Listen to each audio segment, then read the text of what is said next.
status wilayah Sabah dan Sarawak tu. Yang telah diumumkan oleh Yang Amat Berhormat Perdana Menteri. Memang saya setuju dan mengalu-alukan pandangan dan Yang Amat Berhormat Perdana Menteri, kerana kalau kita melihat secara lebih mendalam, memang Sarawak dan Sabah tidak dapat dikategorikan sebagai negeri seperti negeri-negeri lain di Tanah Melayu. Tanah Melayu ataupun Semenanjung Malaysia, penubuhannya adalah berlainan. Ia disatukan di bawah apa yang kita panggil Federation of Malaya Agreement 1957. Kita ditubuhkan, Malaysia ditubuhkan dalam 1963, Malaysian Agreement. Dan pada masa itu Federation of Malaya sudah ditubuhkan. We cannot be part of the smaller state. How can you put Perlis and Sarawak on the same level? Sebab itulah apabila ditandatangani Perjanjian Malaysia dalam tahun 1963, penanda tangan satu representatif daripada Semenanjung, satu representatif daripada Sabah, satu representatif daripada Sarawak dan Singapura juga. Tapi Singapura mereka keluar selepas itu. Representatif daripada Semenanjung bukannya mewakili tiap-tiap negeri. There is only one representative to wakil satu federasi, Federation of the Unfederated and the Federated Malay States. Sebab itulah apa yang patut dilakukan adalah cantuman ataupun this coalition of states. Sabah and Sarawak cannot be treated as just another state like states in Malaya. Memang saya amat bersetuju kita patut dipanggil dengan nama yang lain. Wilayah adalah is a good term.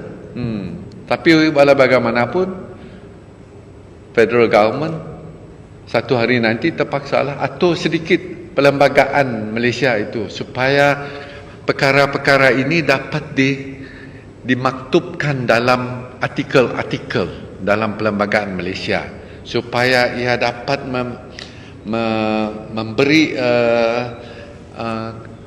kesesuaian terma-terma ini seperti apa yang telah dimaklumkan juga oleh Yang Amat Berhormat Ketua Menteri kita, yang mana apabila dirujuk artikel 160 yang merujuk kepada Federation of Malaya 1957, masa itu Malaysia belum ditubuhkan lagi, Sabah dan Sarawak belum ada lagi. So that is the definition in the Federal Constitution. You have to amend that.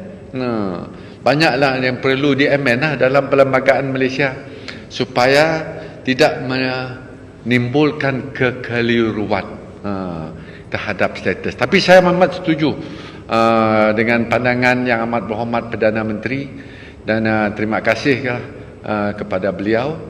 Dan apabila Sarawak dilihat dan Sabah dilihat sebagai satu wilayah, it cannot be treated. You cannot call it the federation seperti ataupun federasi seperti dahulu. I look at it as a confederation. Confederation means federation of Malayan state together with Sabah and Sarawak. Confederation. Yeah. Okay. Buat wilayah bahasa Malaysia. Yeah. What territory, right? Well, some might be confused about this because these are terminology. You cannot look at that wilayah as wilayah persekutuan. Kalau wilayah persekutuan, I know who is that politician from Sarawak, Bun kan? He did come up with this comment, be careful, takut kita dianggap makin kecil. Well, I ask him, belajar bahasa Malaysia sikit lah. Look into the terminology. Janganlah bila kita dilihat sebagai wilayah, and you look at us as wilayah persekutuan. No, it's not wilayah persekutuan. It's the big difference between wilayah persekutuan and wilayah. Yeah. So ini terminologi kita pakai. Kita pakai I fully agree to wilayah, but then our federal constitution has got to be amended to incorporate that, incorporate Sabah and Sarawak as a wilayah, and not as a state. Probably article 1 ke article 2, we'll have to slightly amend it lah. Yeah. Clear interpretation. To have a clear interpretation of Sabah and Sarawak as a region and not as a state. Yeah. Okay. region atau territory. Well, it can be region or territory, depends. But then I would say region. Three region. We are three region or three territory. Depends on how you define it. But the facts remain. We cannot be on par. We cannot be seen as the same as the other states in Malaya. We look at Malaya as one region or one territory, Malaya, ataupun Semenanjung. Then Sabah and Sarawak. Yeah. It's a confederation of three region or three territory. Yeah.